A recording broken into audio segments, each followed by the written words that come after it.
Intern and J. Stevens, watching documentaries so you don't have to. 104.7 The Cave. 104.7 The Cave, Mike the Intern, Jay Stevens. It is Dark Side of the Stream. Episode 248 this week was Jay's pick, interestingly enough, about a band called Devo. Yeah. Do you know anything about this band going into this? Yeah. What do you mean? Yeah. Yeah, because... you knew about Whip It. And Girl You Want. I was on the set for a Whip It video shoot with my dad. Yeah, he was friends with one of the dudes. Not the singer, but the other guy. What, Mark's brother? So your dad worked on that music video, Whip It? He was just there for some reason. We were there. I don't think he actually worked on that video. It's such a weird video, too. With with like the country setup. I just remember being there at that. And Girl You Want, I know about the skateboarding footage. I know that was shot at Marina Del Rey skate park. Yeah, my dad was tight with, who's the two guys in Devo, like the two main guys? The brothers. Not Mark Mothersbaugh, but the other guy. His brother. What's his name? What's Mark Mothersbaugh the other guy's brother? Name. Anyway, that was, for some reason, my dad and him were close. They worked on some stuff together or something, I guess. I'm curious, was that your first, like that's how you first found out about? Yeah, it was through Bob. That, and yeah, there you go. Maybe that. But it wasn't just one set of brothers; it was two sets of brothers. Right, I feel like it was a different dude. It was Gerald or Bob. Keyboard player, maybe. There was two guys named Bob in the band. Keyboard player or guitar player. Both of the brothers, Mark and then Gerald. Yeah, I forget, but this was a long time ago. But yeah, there was some type of connection there. Interestingly enough, that album, which has Whip It, isn't even, I wouldn't even put, like, Freedom of Choice is a good record, but it's not even close to their best. Right. I remember getting one of their albums and going, whoa, this is really weird. Like, it was not what I was expecting when I was a kid. I still think that, when you know how I am about debut albums, and there are certain ones that I'm just like, dude, like The Cars, The Doors, Boston's first record, we go on and on and on. But I think Devo's Are We Not Men? No, We Are Devo deserves to be in like top 10, top 20. It is such a phenomenal record. It was also produced by Brian Eno. That gives it its sound. Yeah.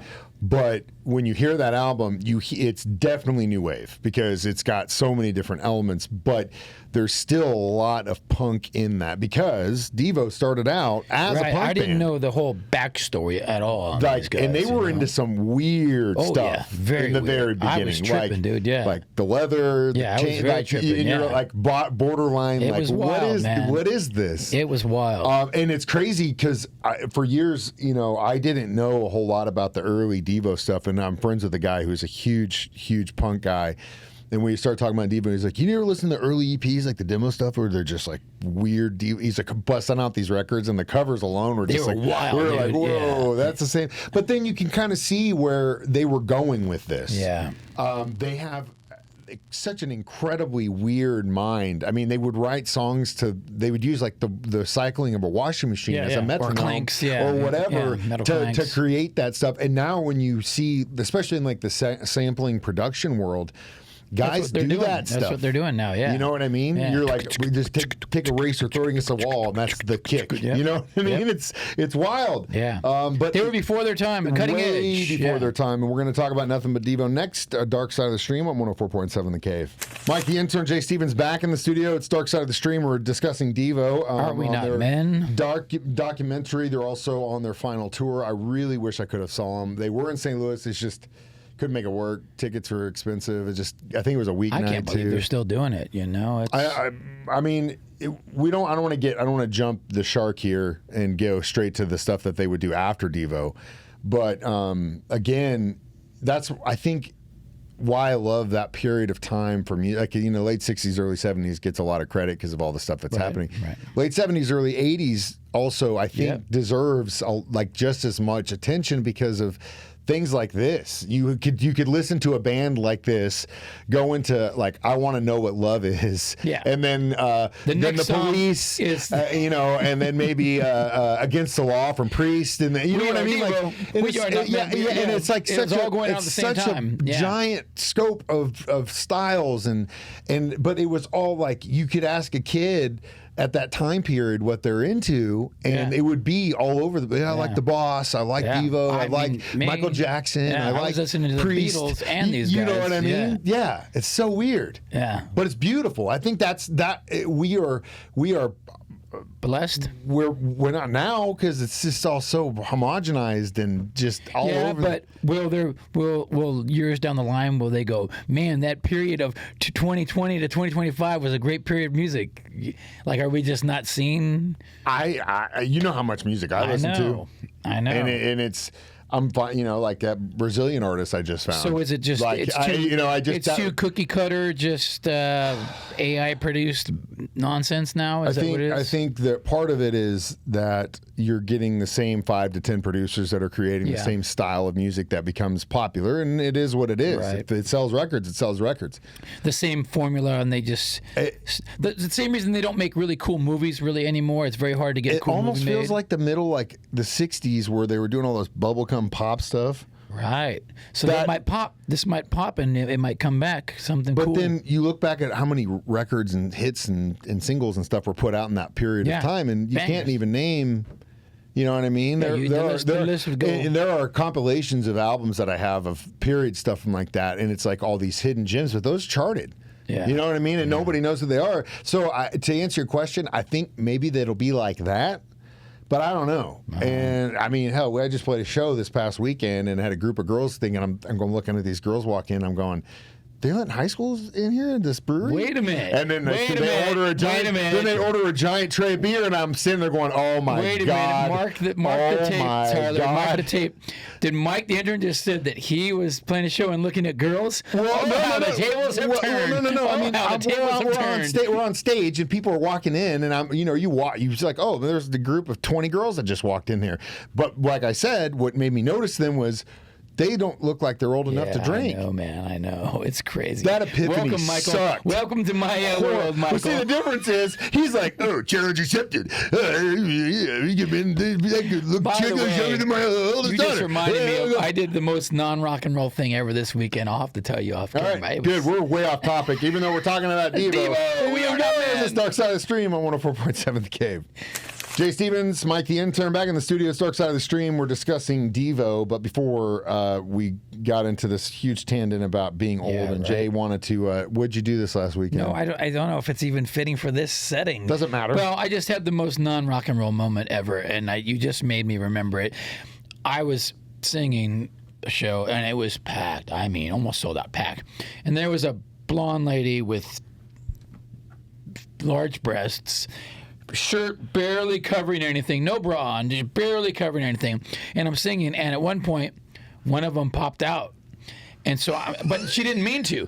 It was just out, and she didn't know it. It was like 40-year-old virgin. Her man didn't know it. I'm out there in the crowd, and I'm like singing, so I'm trying to get his attention, and I'm pointing, covered up, somebody next to him. So I actually had a person put a boob this weekend, what was I thinking? I must be getting old. You were thinking that your girlfriend was probably standing there 5 feet away from that woman and staring at you and staring at her and watching what the next steps you made. My report card gets a D this semester. No, you made a good call. You passed the test. What is wrong with me? Well, that's funny. Was it here in town or was it the one in It was here in town. I know where, and I know the crowd of people that were in there, so I'm not surprised at all. But let's talk about Devo. So, again, they would have Whip It was a huge success for them. Again, Are We Not Men is their best record, their first album. You should listen to it. It is always, I listen to that album all the time. Freedom of Choice, was that Freedom of Choice is commercial? I think it was where they leaned into the weirdness, and it's not bad stuff. Again, those first 3-4 albums they did were incredible. But again, they left their punk sensibilities and the weirdness of the new age and just kind of leaned into the electric, like Devo kind of stuff. Right. Which again, it's nothing wrong with that, but when you pigeonhole yourself into that corner, that becomes what you are. Yeah. And to the public at large, they are those weird dudes in yellow coats with the little Lego hats on. Hats or whatever. Yeah, and so that's such an undersell of them and what they were capable of as a band.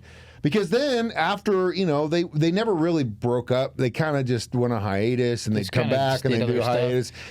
Mark would go on to write some incredible music. Movies, cartoons, yeah, everything. He's been a partner of Wes Anderson's, one of my favorite directors for years. Has done music for cartoons, Rugrats, Life Aquatic. And so when you, as a musician and a guy who just obsessively just goes after that stuff, when you really see what they're capable of in and out of that, and you can see like, oh God, listen to the genius. I mean, you think about Rugrats. For me, it was past your time, but like, dun dun dun dun dun dun dun dun. It's such a simple thing, but it is so beautifully done and complex. And God, he must have made a fortune off of that. Yeah, he probably did. Yeah, I bet he did better from all this movies and cartoon stuff than he did. And the fact that you don't have to tour for 6 months after, 8 months after that, sit in the studio for a year fighting with everybody.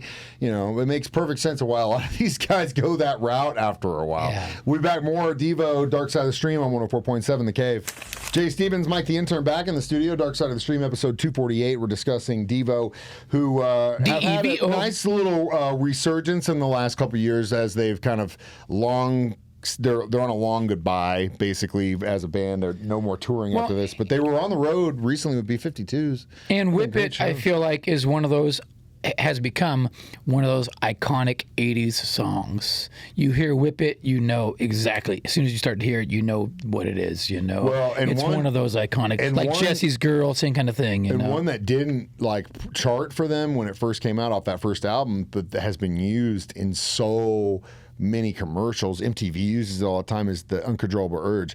Yeah, yeah, yeah, yeah, yeah. Oh, yeah. Oh, and the story you told about John Lennon in there? Yeah. He said John Lennon came up to him at a backstage at a club and just looked at him. He goes, oh, which is John Lennon? He goes, yeah. Dude, can you imagine that? One of the first songs that he would sing was that one. He used to say, and see, I didn't know that was Devo until this documentary. You need to go back and listen to that first record, I guess so. It's such a good album. But yeah, again, that was something else in the documentary I loved, is the credit that they were getting from, because they have, in my opinion, they were like one of those musician bands, you know, kind of like the Band, or too cool for the critics. Nerd guys like Joe and I are like, Devo, what are you, like the Whip It dudes? No. There's so much more than that. The Whip It dudes. And then spend the next 30 minutes like trying to prove how much they were, you know, what they did and stuff, which at the end of the day, I'm not going to. That's what it is. Yeah. What do you think about the documentary? Well, you rate it. Again, I'd say 4.5. Yeah. It was great. It was well done. Learned a lot of stuff. It was cool. Too long. Yeah, it wasn't too long. Hopefully, the world will learn a lot more about Devo. I have a feeling that it's just going to be a bunch of nerds that are already into him. Whip It good. Or guys like, oh, I remember Whip It. Let's check this out. And then it's like, oh my God, these guys are so much cooler than I thought. Guys, the proof here is that you can make a career out of being who you are. Yeah. I am proof positive of that. Mark Mothersbaugh of Devo and that entire band is proof positive that you should just be who you are, and eventually the world will come around. There you go. That's why Tyler's doing this mustache thing. Yep. Well, it was my suggestion, but I'm glad that he's finally leaned into it. And I don't think that thing's going away anytime soon. I still think it just needs a little off the edges. What do you think? Did you say 4? 4 on it? Yeah, good 4. Yeah, I learned a lot. I didn't know that much about them. Didn't know how deep they went, you know, and how they got started and all that. Is good. It's a nice story. Love it. We've got next week's documentary. This one is on Netflix, and it is called Mafia Most Wanted. Always can never get enough of those Mafia ones. Get enough of the Mafia documentaries. They're so good. As always, we do this live, 9 a.m. on Thursday, 6 p.m. on Thursdays during Jay's show. Watch us do it live on Facebook or YouTube every Thursday at 9 a.m. or download it for free as a podcast on our 104.7 The Cave app. Don't pay for anything. I'm Mike the Intern. That's Jay Stevens reminding you. We watch movies, so you don't have to. Oh, we watch documentaries. So we don't have to. DUVO documentaries. Dark Side of the Stream on 104.7 The Cave.